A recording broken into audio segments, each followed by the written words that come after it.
Night fighters.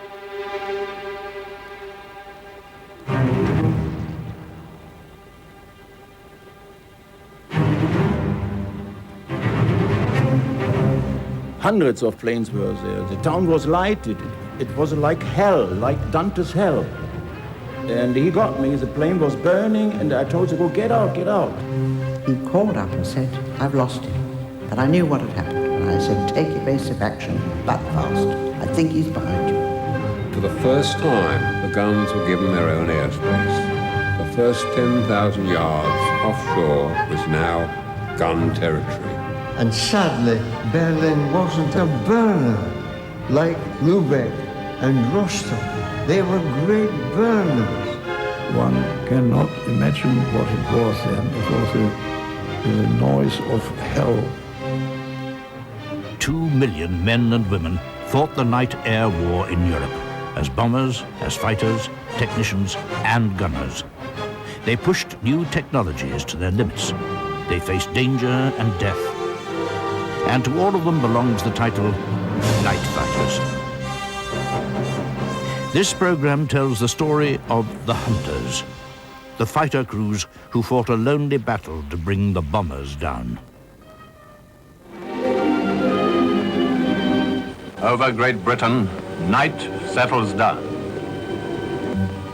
But night no longer means rest for Great Britain. The pilot who fights the night bomber is standing by, and the pilot is not the only night fighter. The observer corps, scanning the horizons for enemy aircraft, is still on duty. The anti-aircraft gunners, they too are night fighters. Early in the war, propaganda films like these conveyed an image of a new nighttime army, trained and equipped for the rigors of a new type of warfare. But in reality, it wasn't like that at all. For both sides, night air defense was a matter of conjecture and fantasy. One scheme which I investigated was bombing formations from above.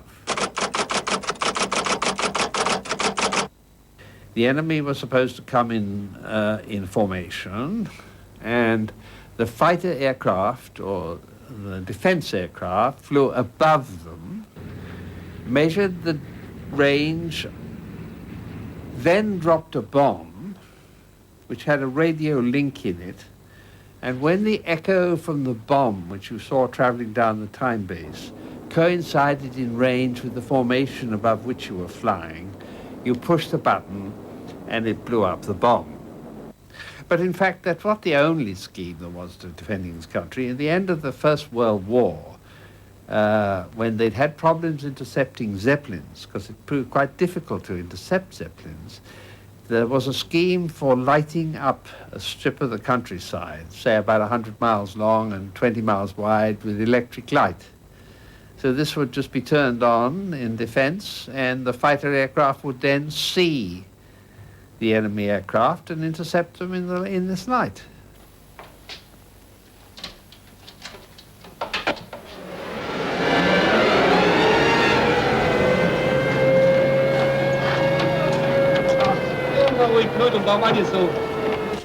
It was the RAF who started the night war. As early as May 1940, Bomber Command began air raids by night, after some disastrous encounters with German fighters during the day. Twin-engine bombers like the Vickers Wellington raided towns in western and northern Germany. Sometimes on the way home, they attacked Luftwaffe air bases. Can I start the flight, Skipper? Yes, okay.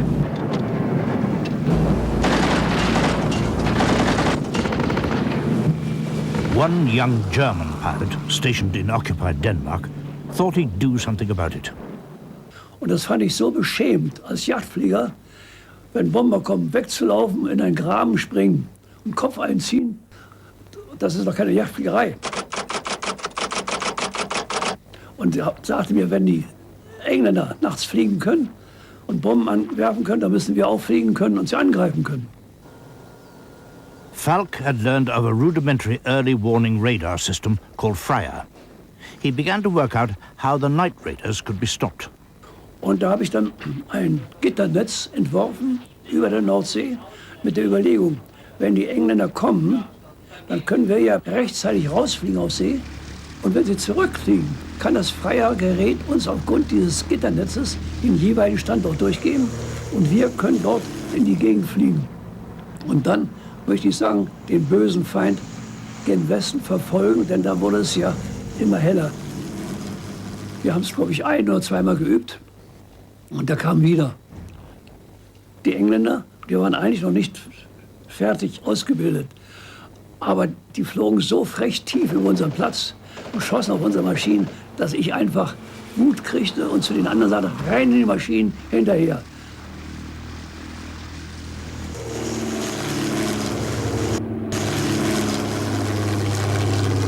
Drei von uns, dazu gehörte ich auch, haben auch geschossen, allerdings auf große Entfernung, haben dann das Ziel aber verloren, weil die nach unten wegdrückten in den Morgennebel über See. Damit war also das Eis gebrochen und an für sich bewiesen, dass es unter gewissen Voraussetzungen der Ausrüstung, der Organisation und der Ausbildung der Besatzung Nachtjagd geben könnte. Falk had stumbled on the two main secrets of night fighting: radar and close cooperation with the anti-aircraft forces on the ground. Soon he found himself standing before the Luftwaffe's supreme commander, Göring himself. Und da hielt Göring mir einen längeren Monolog über den Krieg und die Lage und dass wir selbstverständlich den Krieg gewinnen, das war ja völlig klar. Dass nur ein paar unangenehme kleine Mückenstiche sind durch einzelne Flugzeuge der Royal Air Force, die dann irgendwo ein paar Bömmchen werfen und das wäre lästig und ich sollte die nur bekämpfen und er nennt mich hiermit zum Kommodore des ersten durch mich aufzustellen Nachtjagdgeschwader 1.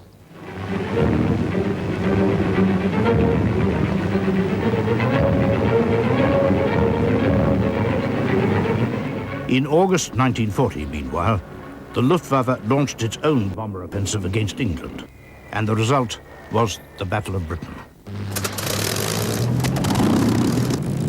How magnificently those Hurricanes and Spitfires swept the air. How gloriously those few airmen rose to their immortal destiny.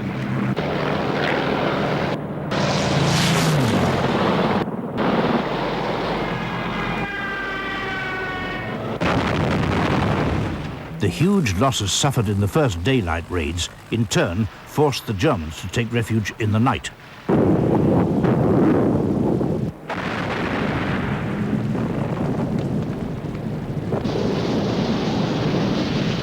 Soon, London and other major cities were facing the nightly ordeal of the Blitz.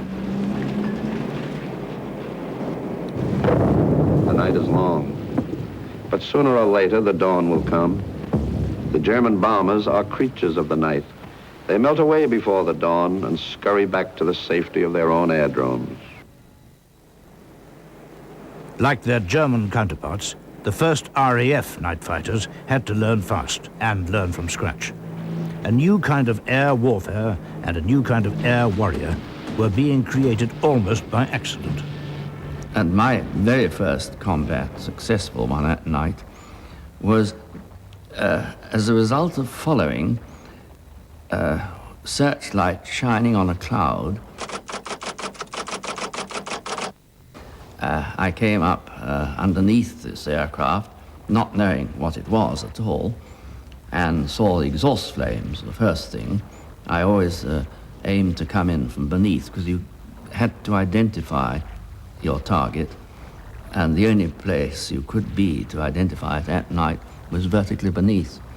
And then deciding, it's not one of ours, it, I think, is a Junkers 88, and slowly moving up to its own level, fairly close behind it, and opening fire. I opened fire, and it immediately shot straight down beneath me, and I lost it. Flying by night presented its own special problems. The darkness held deadly surprises which men trained for day flying could barely imagine. Well, initially it was a totally new experience.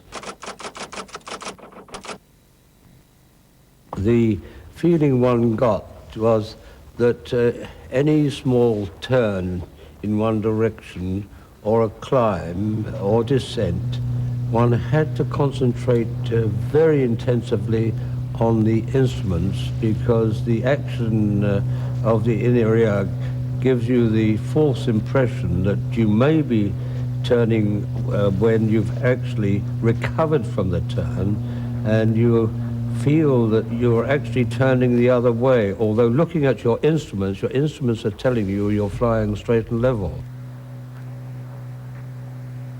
Another thing was the bad weather. Today we know that most German night fighters were killed by bad weather, by fog, ice, and also because of pilots' errors. I remember one incident which happened to me. I tried to climb up in the clouds with the Messerschmitt 110 and got more and more ice on the wings, but I knew I had to get on top of the clouds in order to get the British bombers. The ship became heavier and heavier, I had ice on, and by sun she stalled and were spinning down. That was somewhere between Hamburg and Berlin. And I told the crew right away, jump out, parachuting. So they did. And I went on, and all the two boys as well, and I found myself at the ground. Everything was still calm and nice. And by sundown, I heard the roaring of the bombers flying over me from Hamburg to Berlin. So was ice, one of the dangerous parts of our flying. The pilot's task was not made any easier by the planes they had to fly. Both sides allocated twin-engined light bombers like the Bristol Blenheim, variants of the Dornier 17, or Junkers Ju-88, or types which had become outmoded for daylight combat, like the Bolton-Paul Defiant. The first flight I had with 141 Squadron, having been told I was too bulky for air gunner, was in the turret of a Defiant. It wasn't designed as a night fighter, it was because night fighting hadn't been thought of. It was a single-engined aircraft with the pilot and a turret halfway down the fuselage with 303mm machine guns. And when it first appeared, I think, in the Battle of Britain, there were a few initial successes because it took the Germans by surprise. But the moment they cottoned on to what it was, they could outmaneuver it, and they suffered very bad losses. But as there were no night fighters as such, neither side had thought in terms of night bombing. There were no night fighters. So everything that could be brought into use, the day fighters with the aid of searchlights, the Defiant, as it was available, were pressed into service. But squadrons were soon equipped with planes more suited to the task. Early in 1941, the Beaufighter brought much-needed help to the hard-pressed RAF. It was rugged, durable, and heavily armed with 4 20mm cannon. But nighttime air-to-air combat could never become effective until pilots could somehow see in the dark. And that meant radar.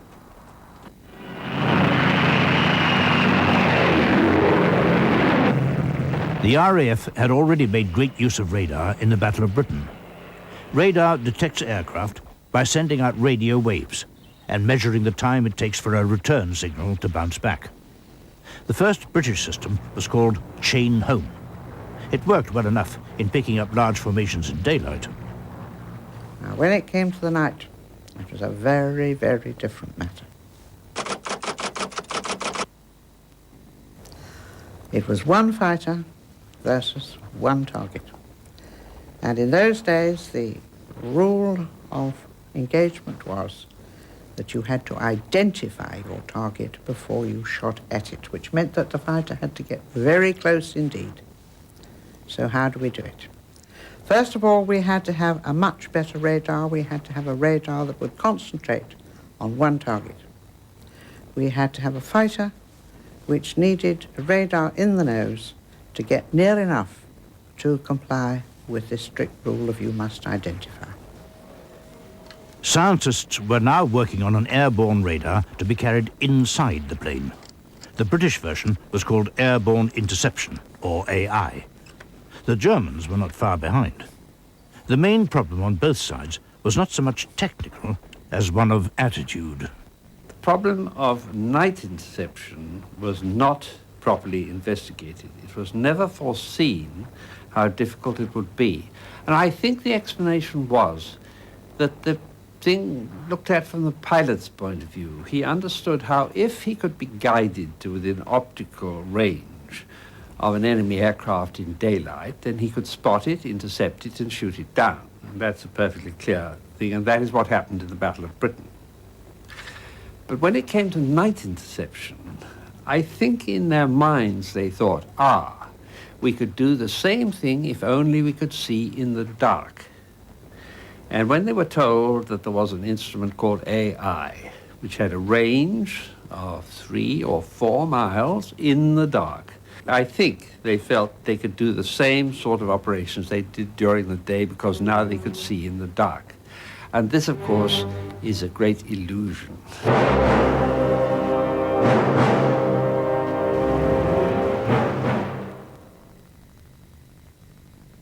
A radar display, a crucial aid to British fighter crews in their lonely hunt for German bombers. In 1941, it was state-of-the-art technology. Somehow, the navigator had to decipher the signals on these screens and give his pilot clear directions onto the target. AI Mark IV sent out a signal which was received by aerials on the aircraft. And you had 2 tubes, one of which would tell you whether the aircraft was above or below, and the other whether it was port or starboard. It depended on your height above the ground, because your signal went out just in one big blurb. And obviously when it hit the ground, you got a huge response. And it gave a sort of Christmas tree effect. Depending on how far away the aircraft was, you'd get a blip, a sort of triangular thing either side of the main line down the center of the tube. This was the end of 1940, beginning of 41. And the pilots found it a little difficult to believe that this stuff would work. People would say they couldn't understand how the target that they were following seemed to go faster and faster and faster, getting away from them. Well, they were quite unaware that, in fact, they had passed underneath it, and this radar, the early radars, could look behind them as well, and so that as they thought it was getting away, they would accelerate, and in fact they were increasing the distance, and the radar would say, it's getting away, it's going. And they had really passed underneath it. It took quite a time before people began to know what its possibilities or limitations were. The Germans had their own airborne radar, Liechtenstein. So war das doch das Liechtenstein, das Gerät, das uns dann doch immerhin, Seite wurde gezeigt, die Entfernung zu dem Gegner wurde gezeigt und die Höhe. Und so konnte man dann, wenn der Gegner relativ ruhig flog, gut rankommen mit dem Liechtenstein-Gerät. Wenn eine Kurve, es gab ja viele Gegner, die also in den Lufträumen, so wie Sie merkten, sie waren in gefährdeten Gebieten, machten ihre berühmten Abwehrbewegungen. Da musste der Grundkurs von dem Bordfunker rausgekriegt werden und dann wurde das also, wenn er aus der Seite rausging, versucht nachher wieder auf demselben Kurs ihn wieder einzufangen. Night fighter aircrew needed help. From the spring of 1941, ground control stations like these were using radar to guide them to the general vicinity of their targets. The British system was called ground-controlled interception. And the ideal, which was not always achieved, believe you me, was for the target to be on a, shall we say, that sort of course. And the fighter, therefore, would be coming in like this, and it had to approach so. The reason being that the target would then go on like that, and he would turn in behind it. That was the ideal. The controller goes on speaking until he hears Judy, and Judy means shut up, I've got it, I can do it on my own. And then, if you're lucky, and believe you me, it didn't happen every time, not by a long chalk, he would shoot it down. 01, 33, 4. It was the Germans who first elevated ground control into an art form. During 1942, General of the Night Fighters, Josef Kamhuber, built up a defensive belt using a new type of ground radar called Würzburg. This belt ultimately stretched from Denmark through the Low Countries in France to the Swiss border. It was divided into zones patrolled by individual radar-equipped night fighters, strictly controlled from the ground. It involved hundreds of personnel. Its code name was Himmelbett. Die Piloten waren anfangs auch skeptisch gegen das Radar, denn sie sahen ja selber nicht das Ziel auf der Anzeigetafel. Sie waren angewiesen auf den hinter ihnen oder neben ihnen sitzenden Bordfunker, und es bedurfte einer langen Zeit eines Zusammenfliegens und eines Vertrauens zwischen dem Piloten, der in die Nacht starrte, und dem Funker, der ihm sagte, links, rechts, höher, tiefer, und des Vertrauens des Funkers auf den Mann am Boden, auf den Offizier, der wiederum ein Vertrauen haben musste zu den Männern in der Radarstellung, dass die ihre Anzeigen richtig ablasen. Es war also eine Kette von menschlichen Möglichkeiten und menschlichem Versagen zwischen denen, die die Radargeräte am Boden bedienten, und dem Piloten, der schließlich den Befehl ausführen. Im Morgengrauen des 21. Januar landet dritter Kreuzträger Hauptmann Fellerer, der innerhalb weniger Stunden... But at first, the Kamhuber system worked well. During 1942, RAF night raids increased threefold. But the number of victories scored by the German night fighters increased 15-fold. British bombers were falling out of the sky.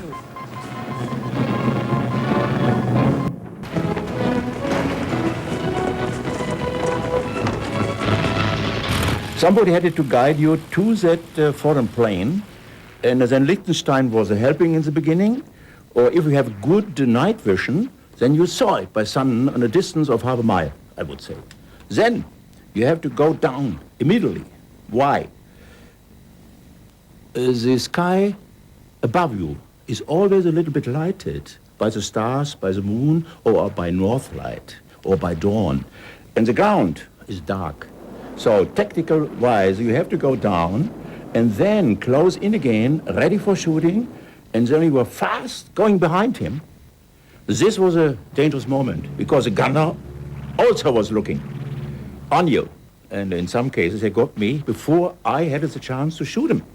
So if I was lucky, then I had him, and I was always shooting, and the most German night fighters did so, on the left side, between the two left engines. Why? The fuselage was over there, with all that gasoline and petrol. And even with one shot of 2 centimeters, we could get him, and he was burning. Der Feind liegt im Visier. Feuer!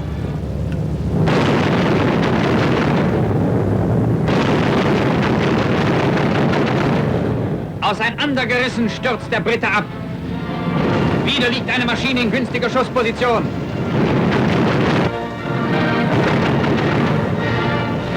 Der Feind brennt und stürzt ab. This was the workhorse of the German night fighters, the Messerschmitt ME 110. Equipped with radar aerials on the nose, it must have been a strange sight in the war-torn night skies of Europe. It went through many modifications. Over 6,000 were built, but its basic characteristics remained unchanged throughout the war. The men who flew the 110 had very mixed feelings about it. Als Jäger war die 110 Kompromiss bei Tage und bei Nacht auch ein Kompromiss. Wir hatten keine anderen Maschinen. Die 110 war effektiv ein guter Jäger nachts, aber ein schlechter Blindflieger. Sie hatten ja nur einen Knüppel in der Hand, hatten kein Rad, mit dem sie besser fliegen konnten nachts. Und das waren schon Probleme mit der 110 nachts, ohne Zweifel. As a night fighter, the ME-110 had an operational ceiling of 20,000 feet. With drop tanks, it could stay in the air for 2.5 hours. Because there were so many antennas on this Messerschmitt 110, this ship was heavy. And if you lost one engine, then you had to lose altitude in order to keep up your speed. In other words, losing one engine on a Messerschmitt 110 was dangerous. To get rid of the exhaust flames, certain equipment, we call it Flammenvernichter or flames destroyer, made the ship heavy, and therefore she was not so easy to fly. And compared with the Junkers 88, which was more powerful and had the same guns, I preferred later on the Junkers 88. The Junkers 88 was the other type favored by the German night fighters.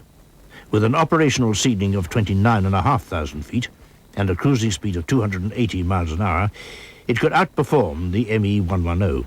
It was also more heavily armed, with 3 20mm cannon in addition to machine guns.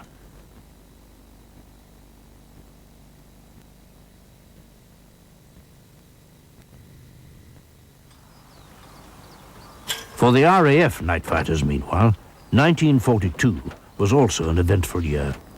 First came a new aircraft, the Mosquito, which quickly won the admiration of those who flew it, and played an essential part in defending Britain against low-flying nuisance raids by German bombers. But even the Mossie was not without its faults.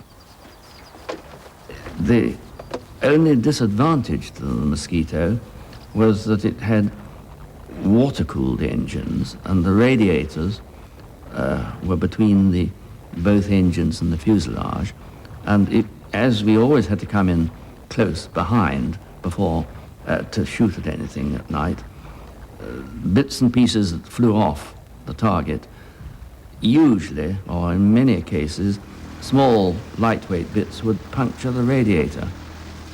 But without the Mosquito's performance, there would have been no interception at all.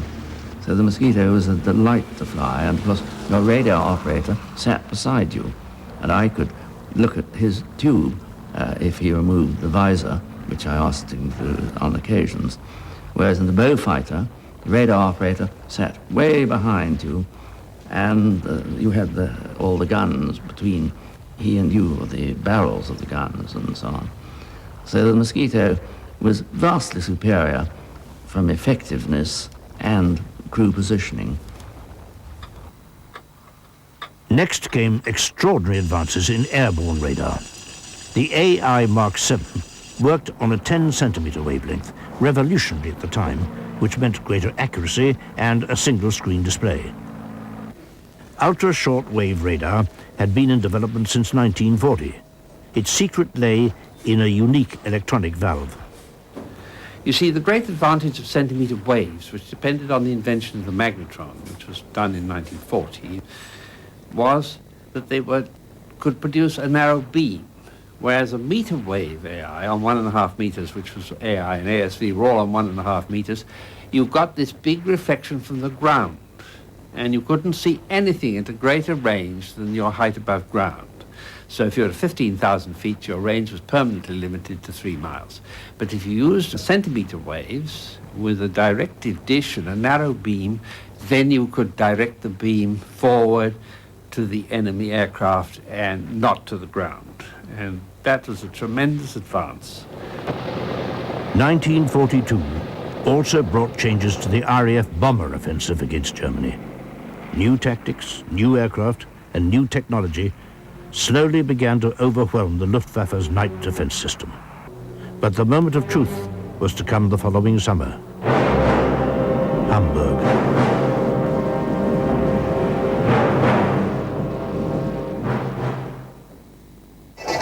Welcome to... By 1942, the night-air war hung in the balance. German night fighters had been enjoying great success. But RAF Bomber Command began to respond with a new commander, Arthur Harris, new technology and new tactics. Using 4-engined bombers, Harris developed the Bomber Stream. This involved hundreds of planes flying at night, deep into the heart of the Reich. It was a decisive moment in the night-air war. Peter, horch noch mal, hörst du nichts? Flugmeldung! Flugmeldung! Aufnahme 4284, 22:33 Uhr. 04 23 8. Wir hatten zu der Zeit das Himmelbettverfahren. Vielleicht kommen wir noch darauf, wo immer nur ein Jäger in einem bestimmten Raum jagen durfte. Nun das ging, solange einzelne Bomber kamen. Da konnte man die erfassen und auch von einem Himmelbett zum anderen weiterreichen. Jetzt kam aber plötzlich ein Strom an. Und da funktionierte unser Himmelbettverfahren überhaupt nicht mehr. Das war der eine Rückschlag. Der zweite Rückschlag war der, dass überhaupt die große Zahl der Ziele schwerer zu erfassen war und schwerer zu bekämpfen war. Und die Bomberstrom sich ja auch noch teilte auf mehrere Ziele, während das vorher mehr oder weniger klar war, auf welches Ziel angeflogen wurde.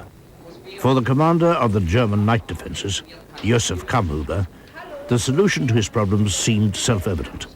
A massive expansion of his beloved Himmelbett system, which used ground-based radar and night fighters working in combination. Kammhuber forderte, ganz Deutschland mit einer Zone von Himmelbetträumen zu überdecken. Er forderte Tausende von neuen Funkmessgeräten an und einige zigtausend neue Soldaten oder Helfer, zum Teil auch Frauen, die in Uniform Funkgeräte bedienten, Soldaten entlasteten mit weniger wichtigen Aufgaben.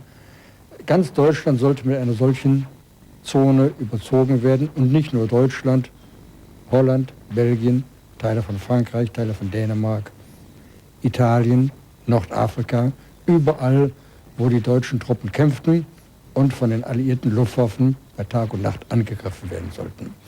Dieses System konnte die Industrie nicht beliefern. The moment of truth came in the summer of 1943. A massive stream of bombers headed for Germany. Their target, the northern port of Hamburg. Erste Welle starten. Once more, the German night fighters were scrambled to their radar patrol zones, again strictly controlled from the ground. I was in the third wave, flying over the island Rügen in the Baltic Sea and waiting, still with the old system, Raumnachtjagd. Well, and then came the very hard attack towards Hamburg. The town was blowing up, everything was lighted, and I was still sticking over Rügen. I saw over Hamburg the 4-engine planes like little moths flying there. And I told my ground controller, can I go over there? No, no, no, you have to stay in overhead Rügen. Wait. Achtung, Achtung. Luftklare Meldung vom Divisionsgefechtsstab. But the RAF had a new trick to play that night. A simple strip of silver foil called window.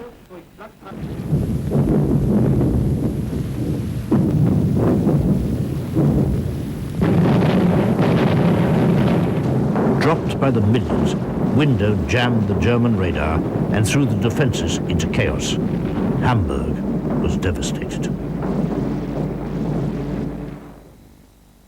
Wir wurden am nächsten Morgen zu Göring zu einer Besprechung gerufen. Galland natürlich und ich weiß nicht wer alles und ich auch. Und da war also festgestellt worden, dass unsere Geräte, die Würzburg-Geräte, einfach geblendet waren durch die Windows und praktisch die eigentlichen Ziele nicht orten konnte.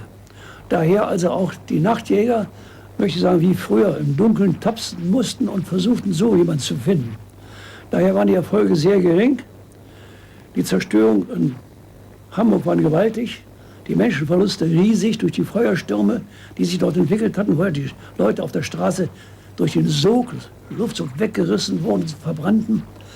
Und es war also eine ausgesprochene Katastrophenstimmung. Entgegen den Erwartungen und Hoffnungen unserer Feinde hat sich der Nachwuchs unserer Tag- und Nachtjäger hervorragend bewährt. In the weeks and months after Hamburg, the Germans tried a new form of night fighting. A former bomber pilot had the crazy idea of sending single-engine day fighters, free of all radar control, to attack the RAF right over the target. The idea became known as Wild Boar. It was very hazardous.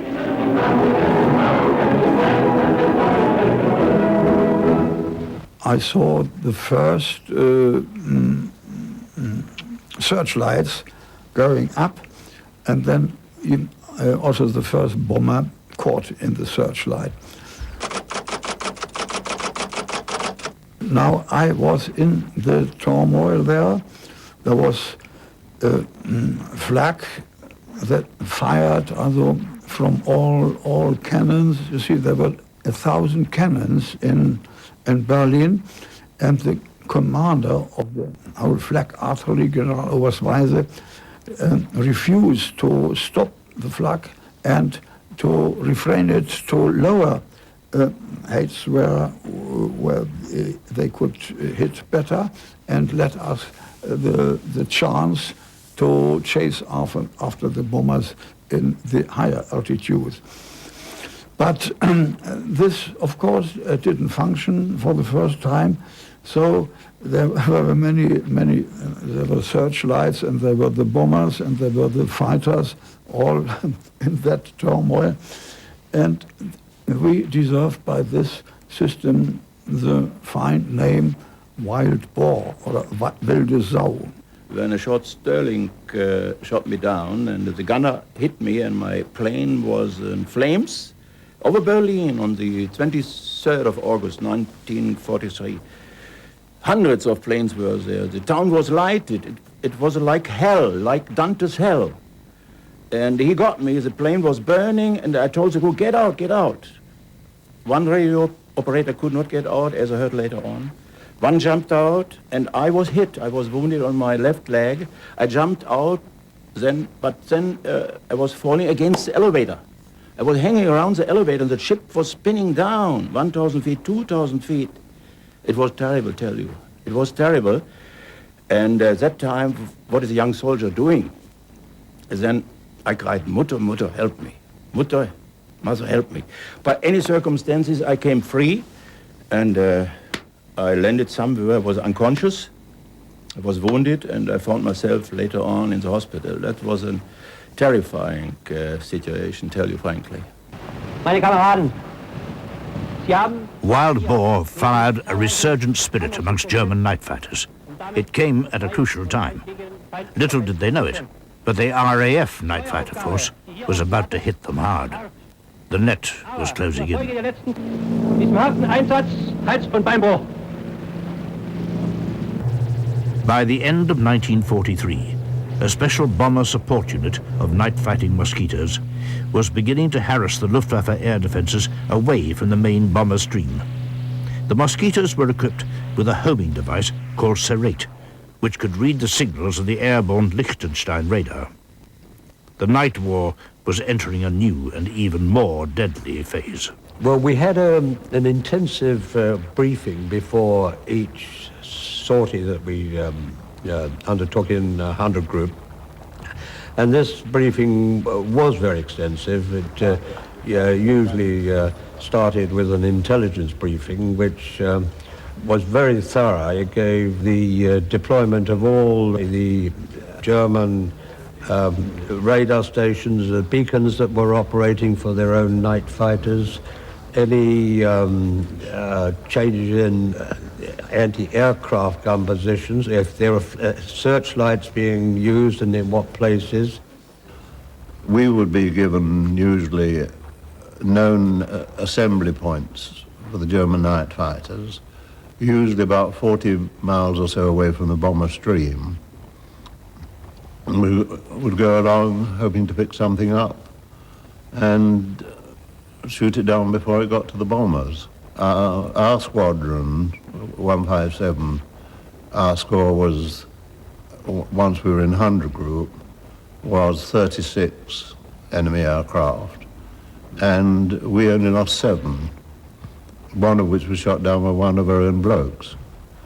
And considering we were operating over enemy territory, a long way away from base, it was quite an achievement. I believe the Mosquito was really feared by the German night fighters. When there were the cry Mosquito, then we turned like hell and we made aerobatics as fast as possible. We also had a warning, a radar warning from behind, which was also auditive, so you could hear a noise, tick, tick, tick, tick, tick, tick, tick, tick. And if it was higher the noise, then we knew somebody was behind you. And to avoid this, we only could do like the English pilots did sometimes. We were moving like this and tried to get away, a kind of dogfight in the night. Mosquitoes, I think I have been shot down, as you know, I have been shot down 4 times. I was jumping out 4 times. I think one time it was a Mosquito. And on the other hand, what I still remember in the last days, when you fellows came with 1,000 bombers and 200 Mosquitoes in February and March 1945, and we had only 30 night fighters up in the air. You were chased, and we could not get any target anymore. The Mosquitoes were chasing us. They were waiting on our airport, and they told us, Mosquitoes at the airport, don't land, don't land. One time you have to land. There was no fuel anymore. You had to land. And then they lighted only one lamp in front.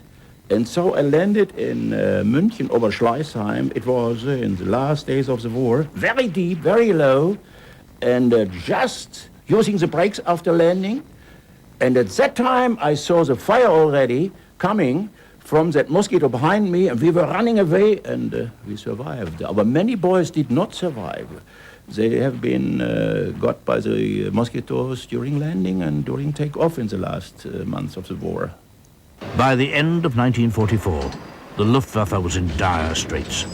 Although fighter production continued, the poor quality of manufacture meant that few of its aircraft were operational at any one time. It had also lost many of its top night fighter pilots.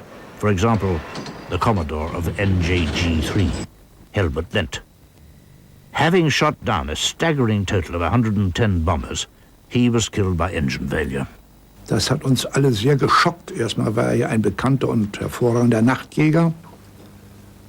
Und dass er auf so eine Art und Weise bei einem Flugzeugunfall abstürzte und dabei tödlich verunglückte, das war das, was uns dann doch zu denken gab, nicht wahr? Obwohl wir ja alle so im Einsatz steckten und jeder in derselben Situation sein konnte, so hatten wir also keine Zeit, lange über den Verlust von Helmut Lent als Kommodore beeinträchtigt uns zu fühlen. Das ging einfach nicht anders. Wir mussten weiter ran und es war schade. Wir haben so viele Leute verloren in von den hervorragenden Nachtjägern, die wir hatten, nicht wahr? Ja, das war Helmut Lent. Heavier and heavier raids were made on Hanover, Kassel, Frankfurt, Munich, Leipzig. By the early months of 1945, Allied bombers were able to strike at the heart of the now shrinking Reich, almost at will. The death roll of the German cities.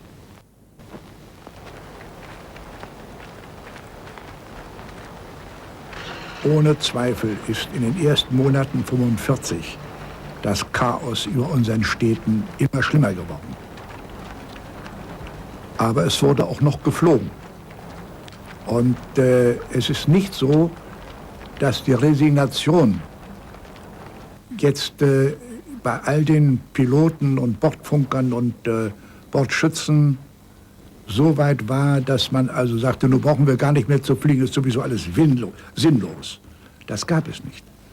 Auch der spätere Bundespräsident Scheel ist ja auch noch mitgeflogen bis zum Ende. Das war also unsere Einstellung als Soldaten. Wenn wir schon Fahneneid geschworen haben und wir sind also als Soldaten vereidigt, dann haben wir unsere Pflicht bis zum letzten Augenblick zu tun. Das hört sich alles so heldenhaft an, ist es aber nicht. Das ist für einen Soldaten nach meiner Meinung eine Selbstverständlichkeit gewesen.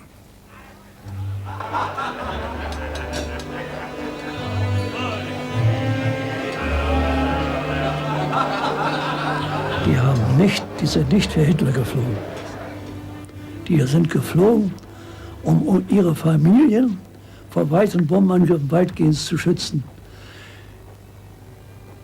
Die haben nicht gekämpft gegen die Besatzung, die haben gegen das Flugzeug gekämpft. Die wollten 4-motorige Flugzeuge abschießen, denn jedes Flugzeug, was man abschießt, kann nicht normal nach Deutschland kommen und Bomben bringen.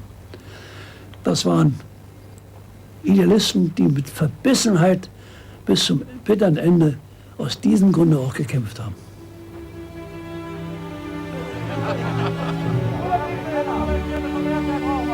But the price of such zeal was high. Well, I tell you a true story. 25 years after the war, a British historian, Martin Middlebrook, who also wrote a lot of very good books, came to me into my house. I was married already at the time. I had 4 sons.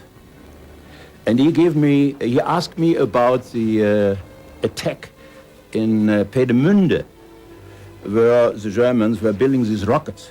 On the 18th of August 1943, I shot down my first Lancaster there.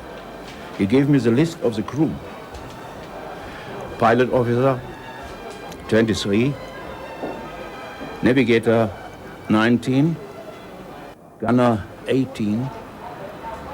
It came like a shock to me, frankly. It was like a shock. My 4 sons were the same age. And now I realized that what I had done. My God, what had I done? As I see it today, you ask me, as I see it today, the parents are probably not living anymore. If I could say to them today, I would say, please forgive me.